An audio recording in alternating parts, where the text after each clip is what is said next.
لسوف أعود يا أمي أقبل رأسك الزاكي. Of the Muslim women, when it comes to the ummah, someone described it or gave it a very beautiful comparison. It's like the role of the archers in the battle of Uhud. They were not in the forefront, they were not in the thick of the action, but they had the most important position. They guarded the army, and if they moved, the whole army would be uncovered and the whole army would be defeated. So you're the silent heroes. You're the ones doing all the great work. You're the backbone and the structure. You're the ones who teach the children and teach the Muslim men courage and honesty and truthfulness and patience and perseverance and kindness and confidence in themselves. You're the one who will do that, not your babysitter. And not the nursery school who will only teach them to sing nursery rhymes. You're the one who will teach them that. And we're not saying, again, we're not saying don't work. We're saying you are like the archers. The archers, when they left out trying to get the spoils, the army was uncovered and it was defeated.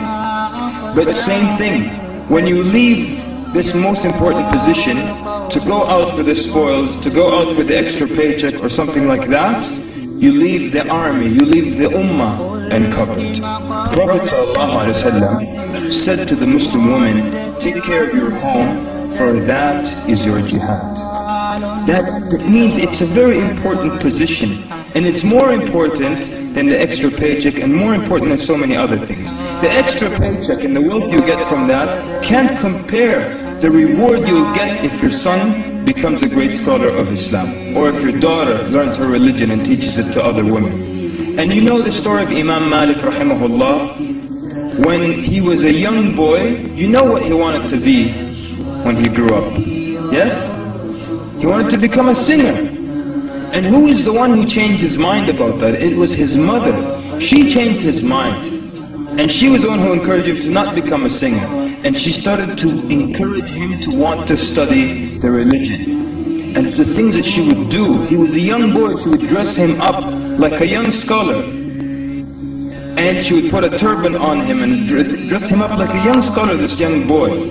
And sometimes she would walk with him to the masjid because he was too young to go to Fajr by himself in the dark. And she would tell him, go to Rabi'at al-Ra'i, this great scholar of Medina, and learn from his manners and learn from his knowledge. And she encouraged him to do that. The way she dressed him up as a small scholar or an imam. Just the same way now we dress up our children as policemen and as firefighters, and we make them love these occupations. How many people, and I just still would love to see the day when, after the Jum'ah khutbah, some father will bring his child and put him up on the minbar and say, you see, yalla, you're the imam, yalla, speak to the people. No, but we buy them these plastic badges and fake guns, yalla, you're a police officer, you're a firefighter. So sisters, next Friday, or any Friday when school is out, make sure your husband, he puts your son up on the minbar and tells him, look, you're the imam of the ummah. Imam Ahmad rahimahullah, his father had passed away, and so his mother raised him. One man used to say about Imam Ahmad, he says, كنت أرى أحمد بن حنبل يحيي الليل وهو غلام. I used to see Ahmad ibn Hanbal pray the night, stand the night in prayer while he was a young boy. Where do you think he learned that from? It was from his mother. And the excellent relationship is very famous, the excellent relationship he had with his mother and how obedient he was to his mother. Ibn Hajar rahimahullah, his mother didn't encourage him to knowledge. It was said that his older sister was well versed in language and poetry. She was the one who got him interested in knowledge. Ibn al-Jawzi, another great scholar of Islam rahimahullah, his aunt was the one who got him interested and the one who took him to learn from the muhaddithin. Rabi'at al-Ra'i, this teacher of Imam Malik that we mentioned earlier, his mother spent thousands of dinars that her husband left her. She spent it on educating her son, who became a great scholar in the Masjid al-Nabawi in Medina. And Imam Ahmad ibn Hanbal is mentioned that he had over 400 teachers. He studied with over 400 scholars during his travels. But amongst them were women scholars. Imam Malik had his daughter Layla, who used to memorize the book Al-Muwatta. And she memorized it so well that if one of the students made a mistake and the Imam didn't catch the mistake, she would knock on the door, because she would be listening. Then the Imam would ask him to repeat himself. He would pay attention that someone made a mistake. The daughter of the great scholar Sa'id ibn Musayyib, when she got married, her husband got dressed to go to the halaqah. She said, "Where are you going?" He said, "To the halaqah of Sa'id." She said, "Sit down, I'll tell you what Sa'id says." That's the amount of knowledge that she had. But we don't even need to go that far. What if we start right at the beginning with Khadija radiallahu anha? I mean, if anyone wants to underestimate the role of women in building this ummah and in creating scholars and in creating warriors, just look at the role of Khadija radiallahu anha. And where would Islam be and where would the Meccan da'wah be without Khadija radiallahu anha? Even when the Prophet ﷺ, before he became a prophet, when he loved to go and meditate and do the tahannuth, sit in the cave for a long time, sometimes he would stay for a month, she would send the servants there to give him food. So he wouldn't have to interrupt himself and come back all the way to the city to get some food. She would send servants to him to give him food. But look at the instructions she would give them. Because she knows her husband ﷺ is dedicated to something and wants to do something. She would tell them, just put the food at the mouth of the cave and leave. Don't walk in and distract and talk about the news and what's happening in the village. She would tell them that. Look at the attention to detail. Look at how when the Prophet ﷺ came back and he was afraid and he said, "Zammiluni, zammiluni, cover me."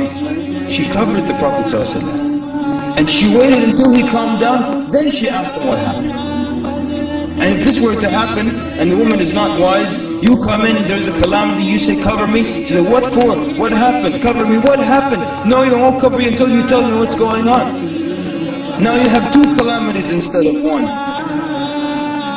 Look at her analysis when the Prophet ﷺ explained to her what happened. She immediately saw this can't be from the shaitan, it can't be from the jinn. She analyzed it quickly, that you are the Prophet of Allah. Why? Because of the goodness of the Prophet ﷺ. And then she takes him to Waraq ibn Nawfal, who confirms what she is saying. Look at how she supported the Prophet ﷺ financially, how she suffered alongside the Prophet ﷺ. Where would the early da'wah be if the Prophet ﷺ had a wife that nagged him? Where would it be?